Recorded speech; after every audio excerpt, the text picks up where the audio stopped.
cooperative society important জিএসৰ বিভিন্ন এক্সামত বহুবাৰ question উঠছি কোঅপাৰেটিভ সোসাইটিৰ প্ৰমোশন ওকে এইটো কি হয় directive principle of state policy হয় নে ফান্ডামেন্টাল ৰাইট হয় ডাইৰেক্ট এক্সামত উঠছি সো মনত ৰাখব কোঅপাৰেটিভ সোসাইটিৰ প্ৰমোশনটো directive principle of state policy হয় ফান্ডামেন্টাল ৰাইট নহয় ওকে সো ফান্ডামেন্টাল ৰাইট নহয় মনত ৰাখব কোনটো আৰ্টিকল আন্ডাৰত আহে আৰ্টিকল 43 ক্লজ বি আন্ডাৰত আহে আৰ্টিকল 43 ক্লজ বি ওকে কোনটো এমেন্ডমেন্টৰ আন্ডাৰত আহে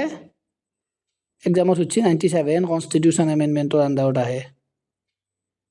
97 কনস্টিটিউশন এমেন্ডমেন্ট 2011 ত হৈছিল 43 ক্লজ বি 97 কনস্টিটিউশন এমেন্ডমেন্টৰ জৰিয়তে সংবিধানত যোগ কৰা গৈছিল সো এই কোৱেশ্যন কটা উল্টা উল্টিকে বহুবাৰ সুধে যে 97 কনস্টিটিউশন এমেন্ডমেন্ট কিহৰ লগত জড়িত 43 ক্লজ বি কিহৰ লগত জড়িত ইম্পৰ্টেন্ট বহুবাৰ হচ্ছে মনত ৰাখি থব